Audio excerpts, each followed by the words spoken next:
Buenas noches, buenos días. Yo a veces digo en broma y en serio cada día que Osiris de León es parte del equipo de Metrópolis.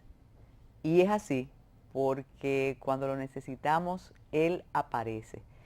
Yo no pensaba que íbamos a tenerlo en un día tan importante para que una opinión técnica nos explique qué hemos logrado con la Barrick. Durante muchos años, recordemos que Osiris de León fue el denunciante por excelencia de lo que pasaba con la Barrick. Soportó injurias, soportó difamaciones, además mucho dinero te dieron, Osiris. Y cuando se anunció que se iba a modificar el contrato, logramos que él estuviera con nosotros después, aunque ese día él estaba en Santiago. Hoy por fin conocemos los detalles del acuerdo que se supone marca un antes y un después en la negociación con las mineras en la República Dominicana. Osiris tiene campo abierto para que nos explique en qué ha consistido este. Y también hay un asomo de una tormenta con un nombre muy lindo que es Gabriel, pero Osiris dice que podemos celebrar lo que se ha hecho con la Barrick y buscar paraguas y alejarnos de Cañada, de Río. Comenzamos con Gabriel, Osiris, de verdad qué bueno que nos complacieras si estuvieras aquí hoy, porque sin ti yo no hacía el programa. Gracias, Carmen. Primero te agradezco inmensamente que hayas tenido la cortesía de invitarme a compartir el programa contigo, porque ciertamente es un día especial. Especial en el sentido meteorológico y especial en el sentido de la meteorología del gobierno en la tarde de este jueves. Por el hecho de que tú sabes bien que... Jueves y viernes, porque acuérdate que estamos por la mañana también. Jueves y Sí. viernes. Entonces, cuando vemos el caso de Gabriel, Gabriel se ha ido degradando y de tormenta tropical ha degenerado en la tarde de este jueves a depresión tropical, lo que sí nos va a dejar importantes volúmenes de lluvia.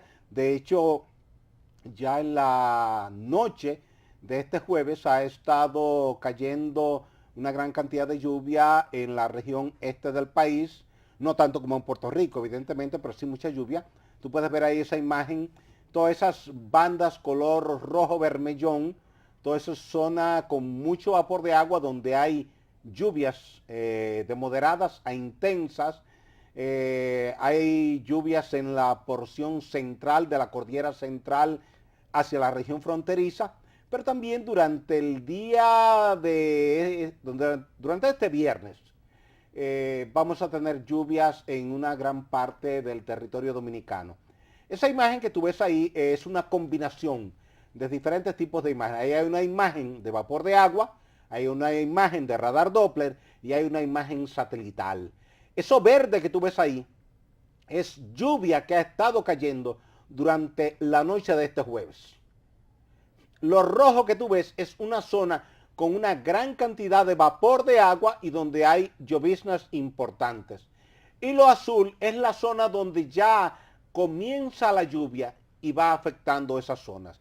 Quiere decir que ahí tú tienes una imagen muy bien detallada que le permite a uno saber a través de la combinación de imágenes de radar Doppler, radar meteorológico e imagen satelital dónde está lloviendo y dónde va a seguir lloviendo en las horas subsiguientes. Osiris, ¿cuál es la diferencia, ahora que vemos estas imágenes, entre la formación de una tormenta y de la posibilidad de un huracán? Si fuera un huracán, ¿qué estuviéramos viendo?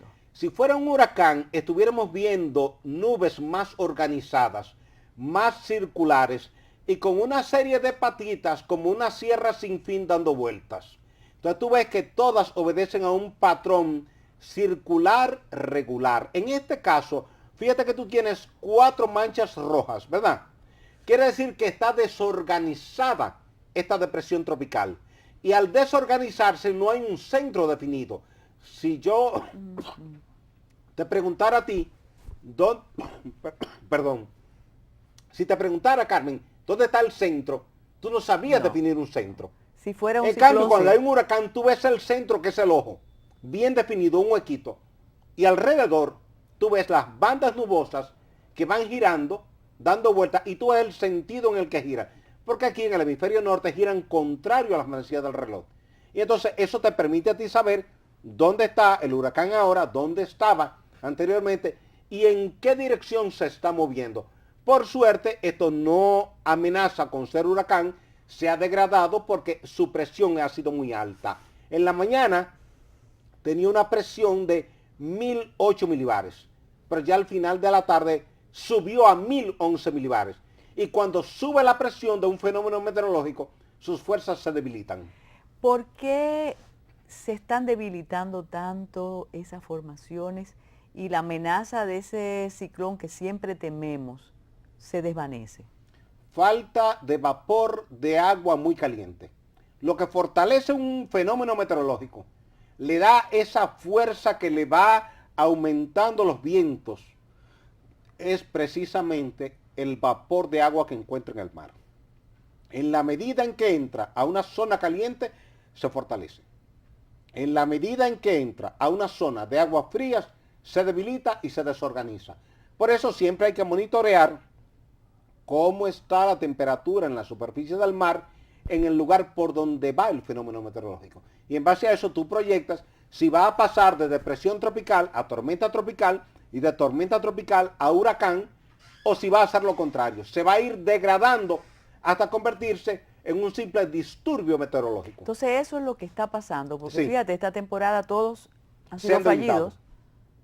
En lugar de aumentar, todos se han debilitado. Y esos son los pronósticos hasta que termine la temporada ciclónica. Por el momento sí, esos son los pronósticos. Naturalmente, Osiris, tienes que ratificar que las personas que viven en sitios vulnerables tienen que tener Eso cuidado. es de rigor, eso es de rigor.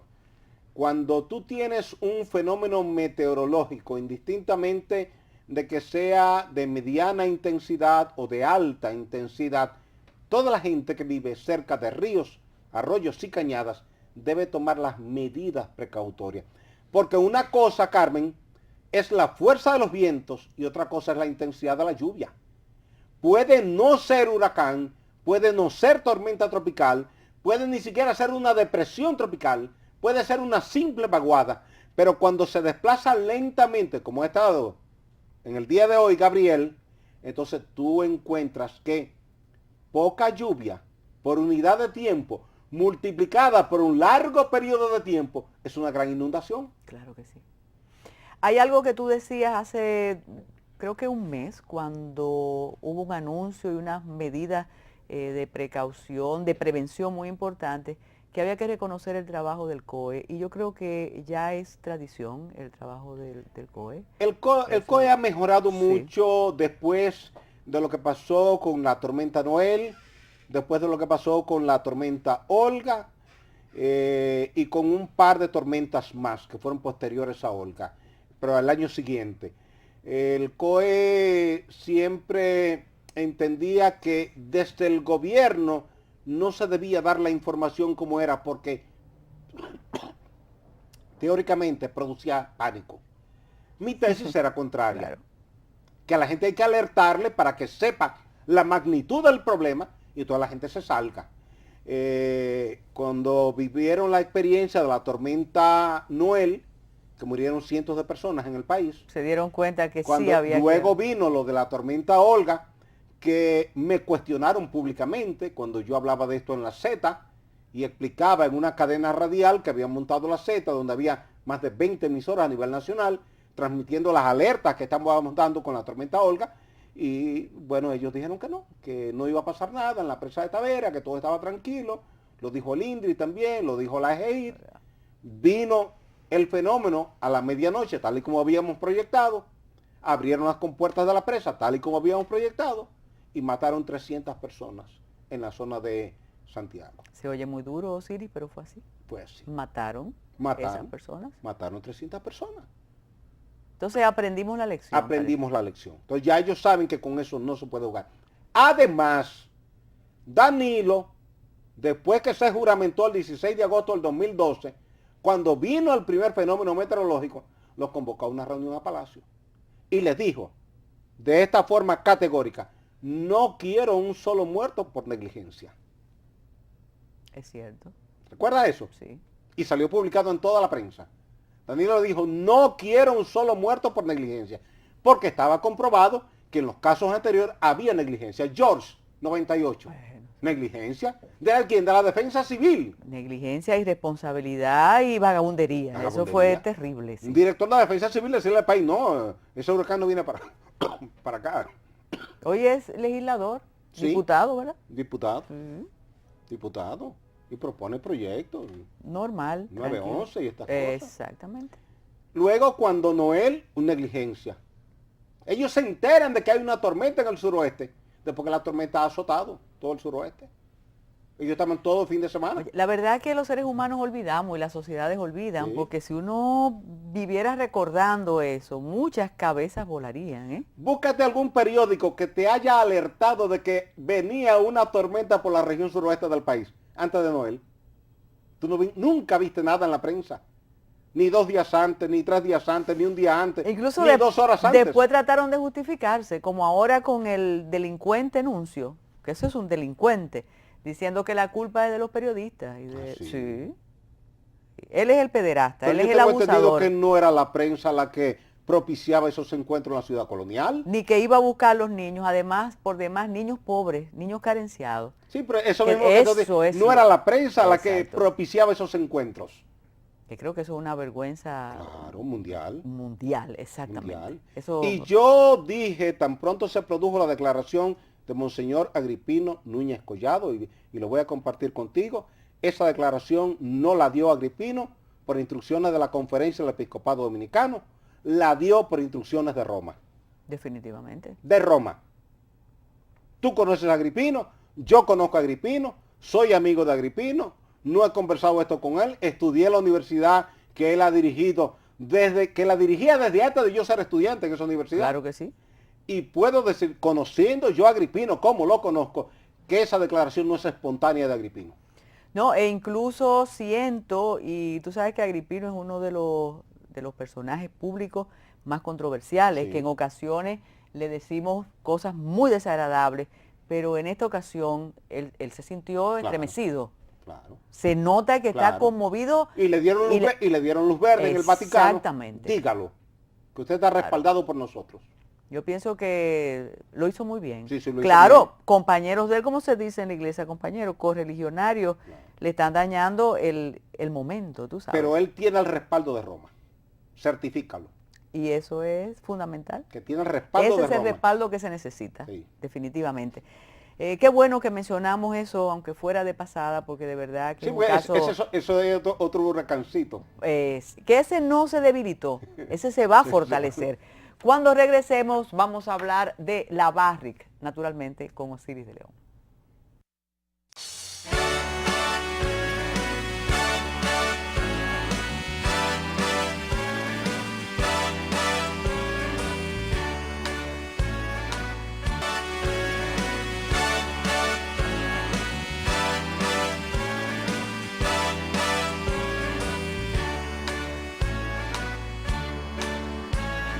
Antes de esta convocatoria, de esta declaratoria, ya había especulaciones que incidían en el ánimo de cualquiera. Después de aquel entusiasmo colectivo que incluso mereció elogios del expresidente Hipólito Mejía, había pasado un tiempo y ya algunos sectores se atrevían a decir, bueno, ahí hay algo extraño.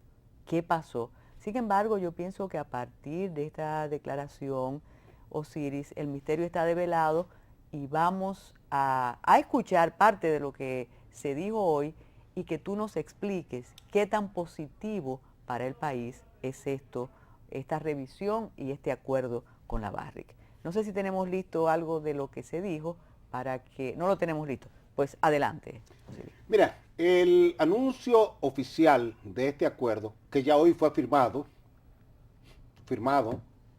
que eso es importante. Exacto. Aquello era un acuerdo de intención, pero no había un contrato firmado, Carmen. Esto hoy se firmó. Quiere decir que ya Barrick firmó y ya el gobierno firmó. Ya mañana esto va al Congreso Nacional. Y el Congreso lo está esperando para conocerlo y aprobarlo. Ahora bien, cuando tú comparas este contrato con el contrato que se firmó en noviembre del 2009, y con el que se había firmado en el 2001, ratificado por el Congreso en el 2002, este termina siendo el mejor de los tres. ¿Cómo? Termina siendo el mejor de los tres.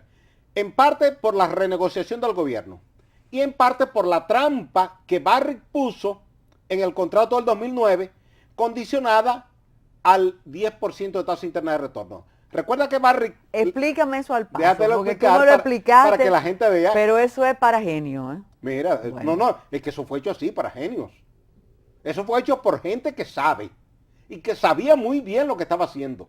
Mira, te dice, mira, el contrato del 2001-2002 te da un 25% de PUN, participación, utilidades netas. El lenguaje sencillo, 25% de los beneficios netos. Yo no te voy a dar 25, yo te voy a dar más. Yo te voy a dar 28.75 para que tú tengas mayor participación de los beneficios, porque en realidad reconocemos, perdón, que ustedes como país merecen más. Ustedes son los dueños de eso. Sí, le vamos a dar más, no 25, sino 28. Pero vamos a comenzar a pagarlo, ese 28.75, no inmediatamente como se pagaba el 25, sino cuando hayamos recuperado la inversión y tengamos paralelamente, simultáneamente, una tasa interna de retorno de un 10%. Al paso. Ese cuando recuperemos es en el tiempo, ¿verdad? En el tiempo. ¿Y Pueden cuándo era ese pasar tiempo? muchas ¿El 2013? cosas. No. No. ¿El 14? No. ¿El 16? No. ¿El 18? No. ¿El 20? No. ¿El 22? Tampoco. No. Eso Y parece... el gobierno quedaba enganchado y lo único que recibía era el 3.2% del RNF, retorno neto de fundición, nada más. Eso Nada parece más. a las historias familiares. Cuando yo me muera, yo te voy a dejar ese terreno. O sea, así mismo. Pero envejecemos juntos. Sí. Y nunca te Y a lo doy mejor el ese... otro se muere primero. Exactamente. Nunca tuvo que... ¿Y tú crees que hay una parte del país que entendía eso, que entiende eso que tú estás No, diciendo? por eso fue hecho por gente que sabe, entendiendo que la mayoría de gente no iba a entender eso. Jugaron a eso. ¿Y aquellos negociadores también cayeron en la trampa o había otras utilidades, otros beneficios? Había otras utilidades. Había otras utilidades. Porque ahí estuvo el Banco Central. Y si hay una institución al país que sabe de ingeniería económica y matemática financiera, es el Banco Central. Y te puedo decir que saben más que yo de eso. Que mucho decir. No, porque ellos están en eso diariamente. Yo fui su gerente administrativo del Banco Central y llegué al Banco Central precisamente por mis conocimientos de ingeniería económica, matemática financiera y además por la parte minera para que me encargara de la rehabilitación de esa mina. De esa misma mina que tiene Barry hoy. O sea, mi papel en el Banco Central era... O sea, tú has cuidado esa mina. Tú quieres que esa mina sea nuestra y produzca los beneficios que debe producir. Con quien primero Barry se reúne buscando la gerencia de esa mina es conmigo en el Banco Central en el año 1993. Y cuando ellos presentan el pliego de propuesta en una reunión con Julio Ortega Tuz, que era el subgerente técnico, y yo que era el subgerente administrativo, yo le dije que bajo esos términos nunca íbamos a llegar a un acuerdo, porque esos términos que ellos planteaban ahí eran realmente inaceptables. Ellos querían en ese entonces que le entregáramos la mina a condición de ellos rehabilitarla. Y todos los beneficios eran de ellos. Pero eso es humillante casi, ¿no? Claro. Que ellos se iban a encargar de la remediación ambiental, que había mucha contaminación y que ellos se encargaban de rehabilitar eso, pero los beneficios eran no. Un momentito, así, ¿no? ¿Cómo hacen empresas como la Barrick, que ellos tienen un mapa de la geología universal y dicen, en esa isla hay oro? No. ¿Cómo se hace eso? Mira, cada año hay en Toronto lo que se llama el PDAC, que es el Prospector Developer Meeting. Es la reunión anual de exploradores y desarrolladores de proyectos mineros. Y ahí se presentan todos los proyectos mineros en desarrollo y por desarrollar que hay en el mundo. Los estados lo presentan. Sí.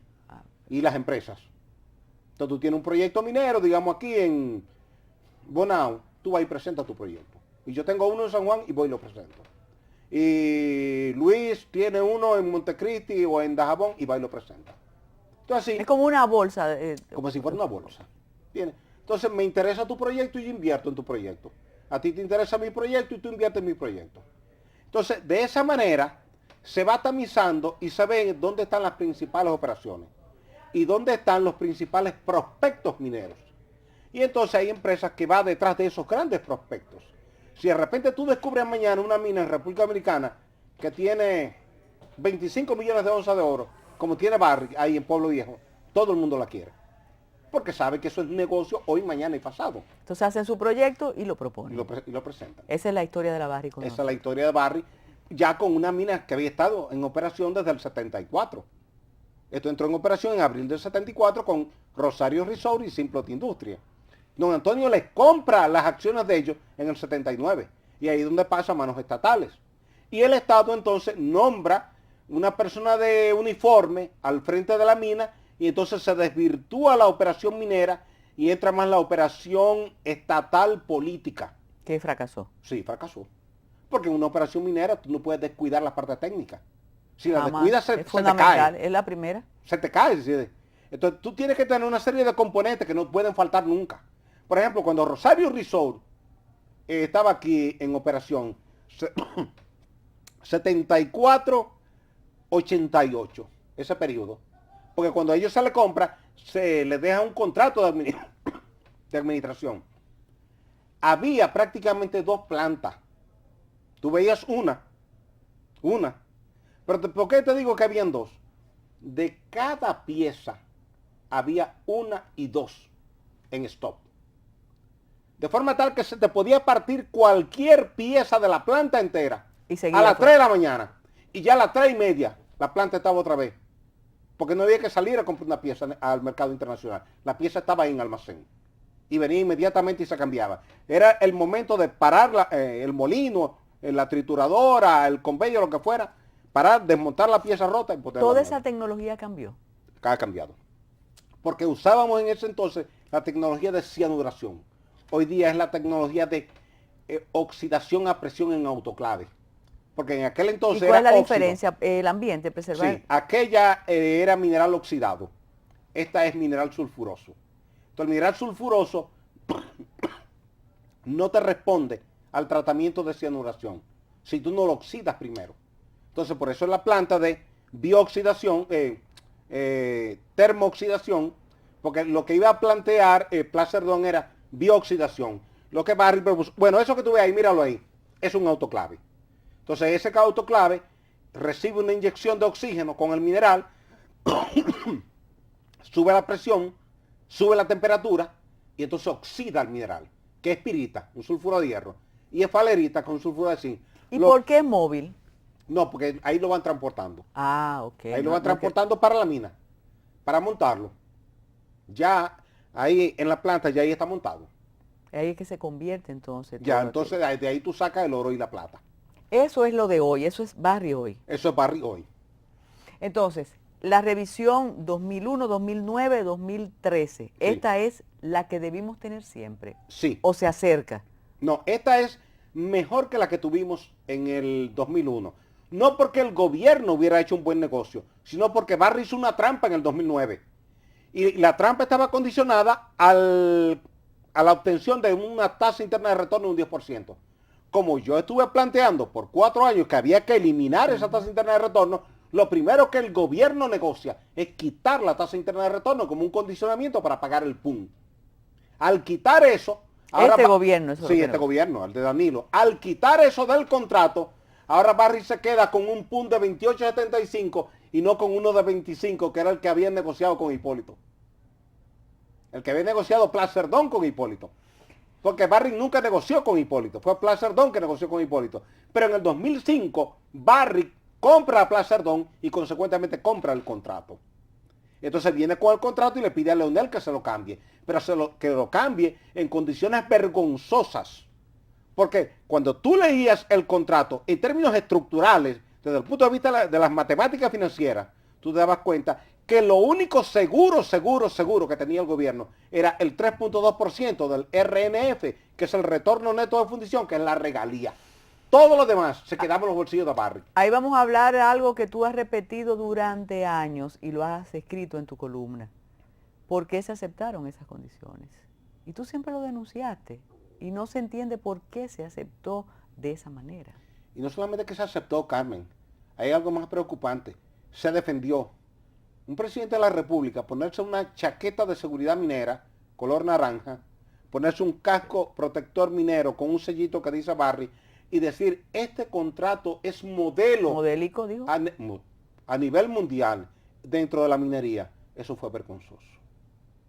Porque todo el que sabe de minería, aquí en el extranjero, sabía que eso era un contrato modelo de estafa.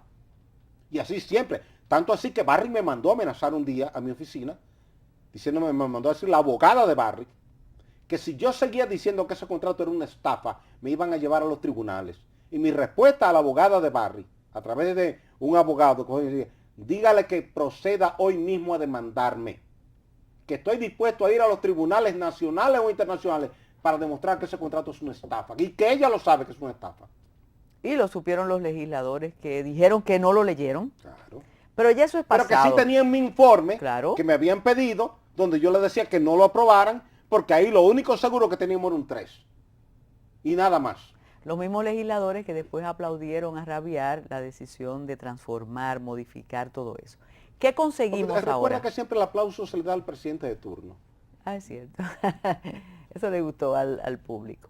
¿Qué logramos ahora? Ahora logramos tener 25% de impuestos sobre la renta, que en el anterior no lo teníamos. Nada, no había nada. Porque se iba con el condicionamiento de la tasa interna de retorno del 10%. Me vas a explicar también lo del precio del oro, ¿eh? Ok. Eso está incluido ahora. Sí, pero eso está incluido como una intención, pero eso no es parte estructural del contrato. Eso está incluido para los fines de los cálculos que ellos están planteando. Pero la Barrick no pierde tampoco ahora. No. ¿Ganamos los dos? Sí, ganamos los dos. Regresamos de inmediato.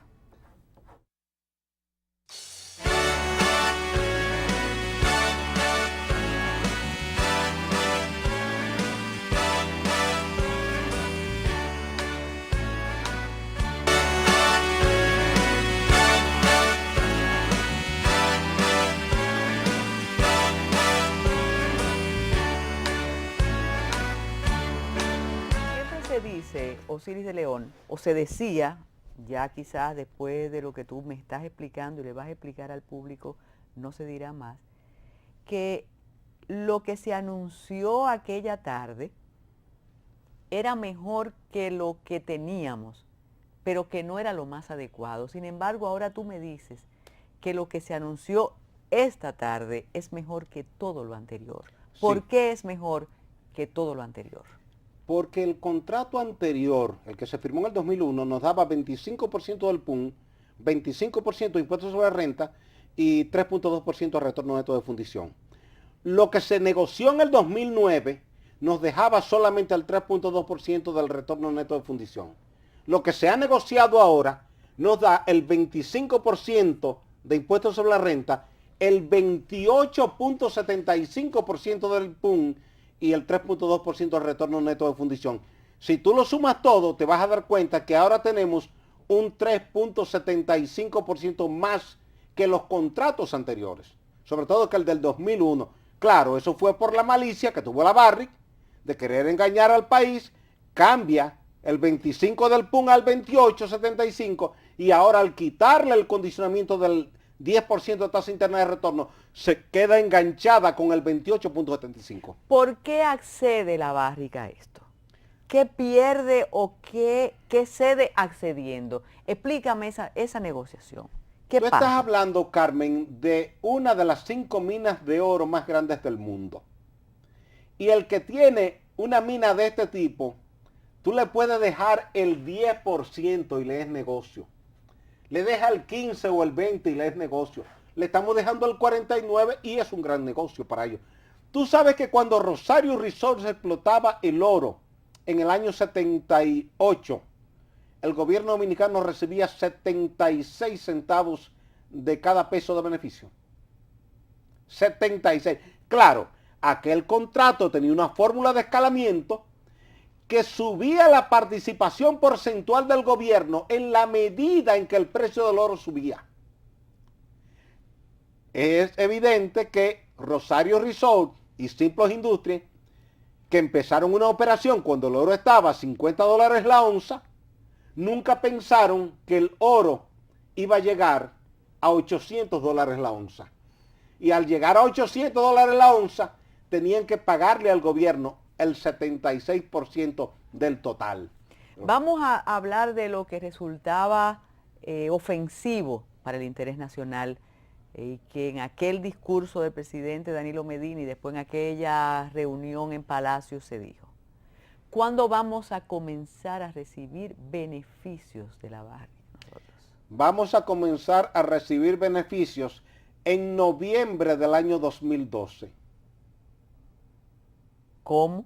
En noviembre del año 2012. Es retroactivo a noviembre del 2012. Entonces, contablemente, fiscalmente, administrativamente y en participación de los beneficios. Entonces, noviembre 2012. Ahí tú tienes que explicar que con el contrato anterior íbamos a recibir beneficios ¿cuándo? Nunca. Porque con el contrato anterior nos daban el 3.2% del RNF en papeles. ¿Por qué en papeles? Porque cuando tú leías el contrato más adelante, el contrato fue hecho de forma genial. Yo tengo que reconocer, Carmen, que quienes hicieron ese contrato sabían lo que estaban haciendo. Porque todo te lo distribuyeron en un rompecabezas. Y tú tenías primero que leerlo una vez. Difícil de y sacar todas las cosas raras y ponerla aparte. Sí. Y entonces después reorganizarla. Y de ahí sacar las más raras y ponerlas juntas. Y cuando tú lo ponías junto era que tú veías el monstruo que te habían hecho. Pero bien distribuido, que lo disimulaba. Entonces, ¿qué ocurría? Que de ese 3.2% que te iban a entregar anualmente y que iba a ser más o menos 55 millones de dólares, ellos te iban a cobrar, según el contrato, todo el dinero invertido en remediación ambiental y en planes sociales con la tasa de interés del mercado, oye bien, por los primeros 9 años de operación. Quiere decir que en los primeros 9 años tú no ibas a recibir nada de impuestos sobre la renta, nada del PUN y nada del RNF. Y ahí vuelve la pregunta, pero no me la tienes que responder porque ya la sabemos. ¿Por qué se aceptaba así? ¿Qué nosotros recibíamos antes? ¿Qué íbamos a recibir antes? Dentro de 10 años íbamos a recibir algo. ¿Con el contrato del 2001 o del 2009? Del 9. No, a partir de el 10º año de operación íbamos a estar recibiendo 3.2% del RNF, quiere decir íbamos a empezar a recibir 55 a 60 millones de dólares por 20 años de operación. Tú puedes estar hablando de 1.200 millones de dólares. ¿Y dónde estaba lo modélico de ese contrato? Lo modélico de estafa. Un modelo de estafa. No un modelo de beneficio para el Estado, un modelo de estafa. Y así lo escribí en varios artículos. ¿Cuándo tú comienzas a oler que hay algo extraño en aquel contrato de la Barrick? ¿Cómo lo indagaste? ¿Cómo te enteraste? La Cámara de Diputados me llama y me dice que acaba de recibir el contrato y que necesita varias consultas técnicas y que yo he sido una de las personas seleccionadas para dar una opinión técnica del contrato. Me envían el contrato para que lo lea y que vaya la semana siguiente a una reunión formal con ellos y que lleve mi opinión verbal y escrita. Así me citan en la convocatoria. Entonces yo leo el contrato, lo analizo, preparo una respuesta por escrito y cuando voy a la reunión con ellos que le hago la exposición de todo lo perjudicial del contrato, entonces me piden la opinión escrita, se la entrego. Se la entregué personalmente a cada miembro de la comisión, comenzando con el diputado Ramón Cabrera, que era el presidente de la comisión especial creada para evaluar el contrato. Le entregué una copia a Ramón Rogelio Genao, miembro de la comisión, otra copia a Rafael Molina Lluveres, miembro. A cada uno de los miembros le entregué una copia. Le dije, no aprueben ese contrato como está, devuélvanlo para que el gobierno haga un contrato similar al contrato Falcon Bridge que está vigente, les dije. El contrato Falcon Bridge, que está vigente, que fue una renegociación de Balaguer en el 88, le da 50% de los beneficios al gobierno y 50% de beneficios a la empresa. Auditados. ¿Qué se va a hacer ahora? Ahora se va a auditar el proceso. Porque eso es lo que le he sugerido a diferentes instituciones del gobierno que me han consultado al respecto. Primero, inversión tiene que ser auditada. Fíjate que con lo que se anuncia en el Palacio este jueves es que se ha terminado la auditoría de la inversión, pero también se va a auditar los costos operacionales. El gobierno que eso no es puede algo que tú has aceptarle. escrito mucho. Claro, el gobierno no puede aceptarle a Barry que Barry le diga que el costo de operación es $550 por onza porque le está quitando al gobierno $300 por onza. ¿Y quién audita eso? Ahí es donde el gobierno está montando una oficina en la Dirección de Impuestos Internos que se va a encargar de supervisar todos los costos operacionales de todas las empresas mineras que están en el país. Explícame lo que tiene que ver con los embarques. ¿Qué va a pasar con los embarques? Los embarques están siendo auditados en aduanas. Aduanas ha conversado con nosotros al respecto sobre las metodologías, los procedimientos, y se ha acordado que cada lingote será muestreado en diferentes puntos en el centro, se traerá una muestra y se enviará a un laboratorio que ya aduanas ha instalado al respecto, que fue también una sugerencia nuestra, que el gobierno tuviera un laboratorio en aduanas. Hay gente que ha dicho que no es necesario, yo creo que sí es necesario, pero que además aduanas tenga una supervisión en el frente minero y en el área de fundición.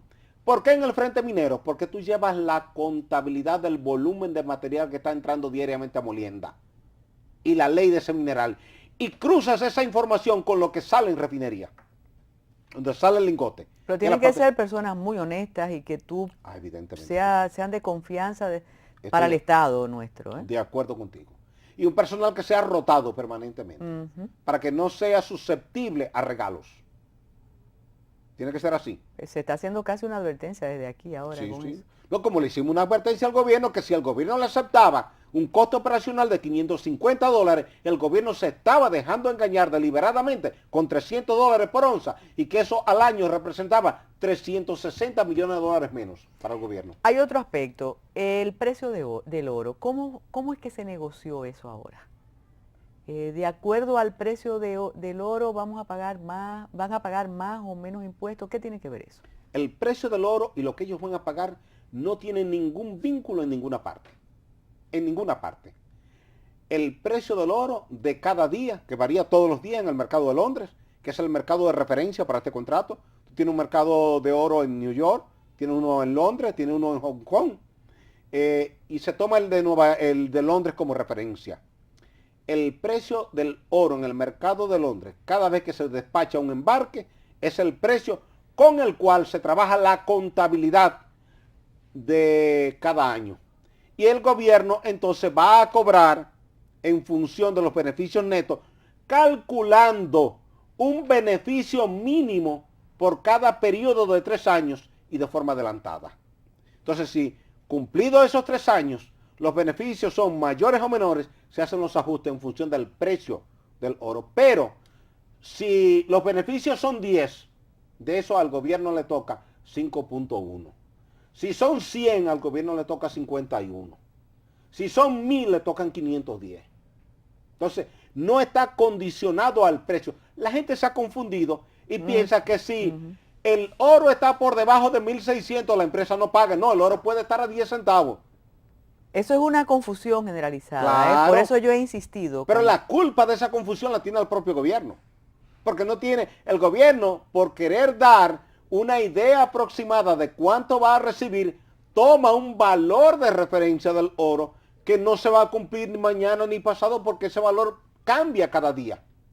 Entonces tú no puedes tomar $1.600 como precio referencial porque ni hoy está en 1.600 ni mañana va a estar en 1.600. Puede estar a 1.800, puede estar a 2.000, puede estar a 1.000, puede estar en 900, puede estar en 700 y como quiera tiene que pagar los mismos porcentajes. Entonces de lo que el gobierno tiene que hablar, Carmen, es de los porcentajes que va a recibir y no de valores absolutos. Porque cuando tú hablas de valores absolutos, de un commodity como el oro, que tú lo estás colocando cada día en el mercado a un precio diferente, entonces eso trae mucha sospecha de la gente y dice, pues nos están engañando.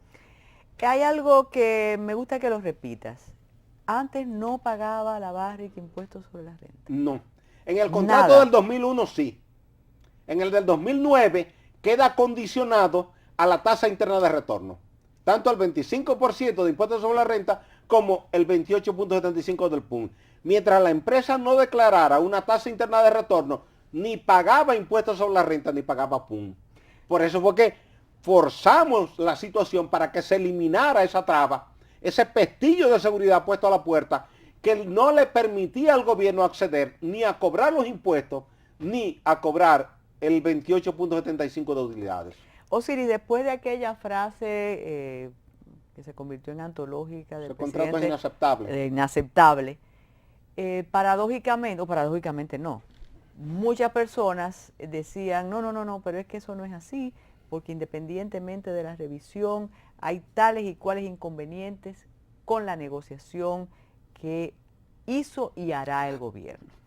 ¿Qué tú sientes o qué tú presientes con este nuevo contrato que va a decir ese grupo que no estuvo conforme ni siquiera con el inaceptable del presidente Danilo Medina Sánchez, y qué va a pasar en la comunidad, que hay quizás un 90% de aceptación a la situación de la Barrick en la provincia, diferente a lo que en la capital se cree? Tú lo vas a decir cuando regresemos.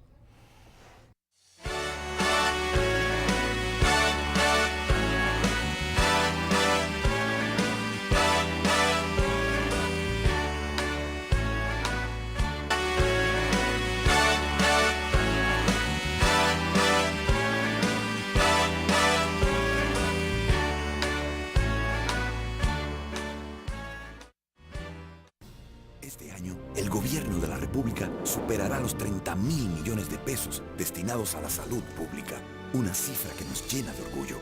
Pero lo que hay detrás de ella nos enorgullece todavía más.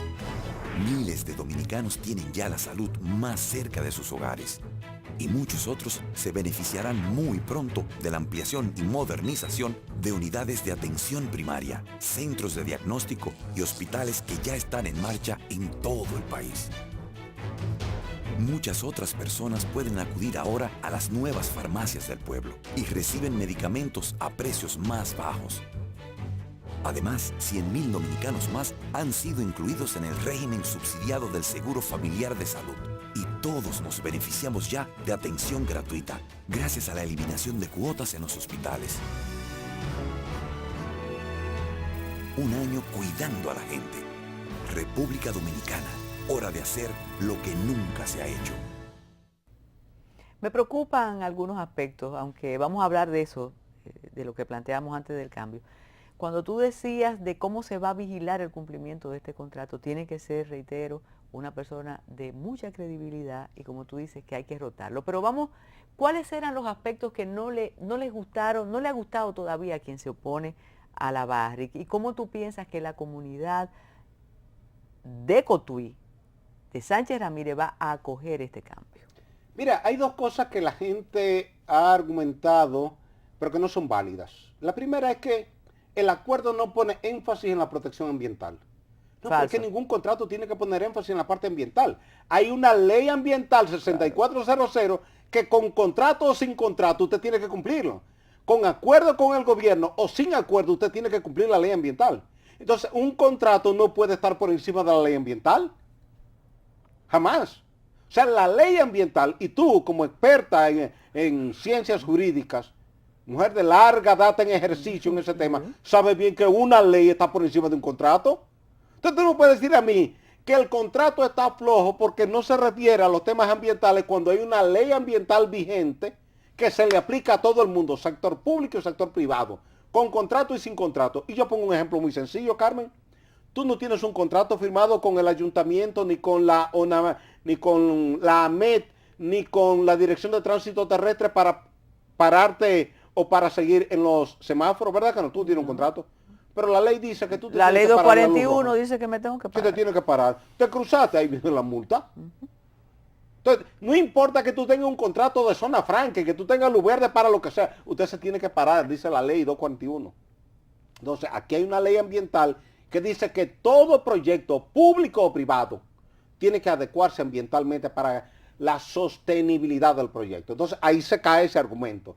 El otro es que te dicen que la tasa de interés LIBOR +1 que se está colocando ahí es muy alta. Oiga, pero es mucho más baja que la que se había puesto en el contrato del 2009, que le daba toda la ventaja a la Barrick. Ahora, ¿qué había retrasado la negociación? Estimo yo que como después que se anunció el acuerdo de mayo, dijimos a toda la prensa que ese número que el gobierno le estaba recibiendo a la Barrick como costo operacional, ese número estaba inflado en $300 y que el gobierno se estaba dejando engañar deliberadamente. El gobierno, al darse cuenta que eso era una verdad, comenzó a presionar a Barrick por ahí, y eso fue un ingrediente nuevo no acordado en mayo, pero que ahora se acordó. Y a eso se le suma que también le decíamos al gobierno que no debía aceptar una inversión de 4.500 millones de dólares, porque ahí no se ha invertido esa cantidad. Y eso se arregló ahora. Y eso se está arreglando ahora. Óigame, ¿a quién le corresponde la negociación? Tú que conoces también la organización de la administración pública, ¿cuál ministerio tuvo que negociar este contrato? Mira, esto lo negoció directamente a la Presidencia de la República, a través del ministro de la Presidencia, que fue quien encabezó las negociaciones. Participó aduanas por la parte que tiene que ver con la exportación, participó la Dirección General de Impuestos Internos por la parte tributaria, y participó también el Ministerio de Industria y Comercio. Ahora entra en vigencia ya, luego de promulgada la ley 100/2013, el Ministerio de Energía y Minas, que tendrá que ver con el seguimiento a la operación y con la definición de las políticas de supervisión de la operación. ¿Cuándo se supone que entre en vigencia esa ley que crea el Ministerio de Energía y Minas? Debió haber entrado hace 2 semanas, pero fricciones internas en el gobierno por quien asume esa posición han detenido digamos, el decreto que nombre al ministro y a los funcionarios de primer nivel. ¿Va a desaparecer en consecuencia la Dirección de Minería? Ya eso no va a existir. Va a seguir como una dependencia, digamos, muerta del Ministerio de Industria y Comercio. Creará una pugna entre Industria y Comercio y el Ministerio de Energía y Minas, pero a la larga se impondrá el Ministerio de Energía y Minas. ¿Qué importancia tiene para nuestro país que exista un Ministerio de Ingeniería y Minas? La importancia para el país de un Ministerio de Energía y Minas, perdón, es que, primero, ya no se podrán dar muchas excusas con la crisis eléctrica, porque ahora el ministerio, al tener mayor jerarquía... Es mayor que la Superintendencia de Electricidad. Pero ahora la superintendencia es una dependencia del Ministerio de Energía y Minas. Y la CDEE es una dependencia del Ministerio de Y Energía y este Minas. proyecto de Energía y Minas es uno que estaba rodando hace mucho tiempo, que Ese tú lo mismo. conoces muy bien. Ese mismo que estaba rodando y que finalmente fue aprobado, y que el presidente ha querido emitir el decreto nombrando a los incumbentes, pero hay una presión del comité político para que se designe a personas del comité político. Por la importancia que tiene el Por la ministerio. importancia capital, no la importancia capital, porque aquí se va a manejar lo que es toda la minería y toda la energía. Entonces ahí entra la CDE, entra la Superintendencia de Electricidad, entra la Comisión Nacional de Energía y entra todo el sector minero. ¿Qué tú sugerirías? Si a ti te preguntan, ¿qué tú sugerirías para ese ministerio? ¿Qué tipo de profesional tú sugerirías? Si yo tuviera que sugerir, que por suerte no me han preguntado, pero si tuviera que sugerir, yo sugeriría personas de alto nivel técnico en estas disciplinas, energía y minería, personas muy comprometidas con el desarrollo del país y personas comprometidas con la solución de los problemas en el área energética y en el área minera. En una ocasión yo te preguntaba, en broma y en serio, en una época, en cualquier época de campañas políticas, yo decía, Osiris, tú tienes que ir a Minas, a Dirección de Minería, y tú decías que la Dirección de Minería, el despacho que le correspondería, tiene 2 metros por 4, que es una cosita pequeñita y que no tiene... No es más grandecito, tiene cerca de 24 metros Exacto. cuadrados, sí. Pero tú hablabas de la poca importancia, exacto. No tiene la fortaleza que debe tener en un país que tiene el 9º productor mundial de níquel y el 5º productor mundial de oro. No puede darse el lujo de tener una oficinita en el piso 10 del Huacal que solamente se encarga de ir a supervisar los puntos de conexión de las concesiones de exploración y de explotación, pero que no traza las políticas mineras. Y ahora yo sí me voy a enterar de detalles que ustedes no van a saber sobre ese Ministerio de Energía y Minas. Muchísimas gracias, Osiris de León. Ustedes buenas noches y buenos días.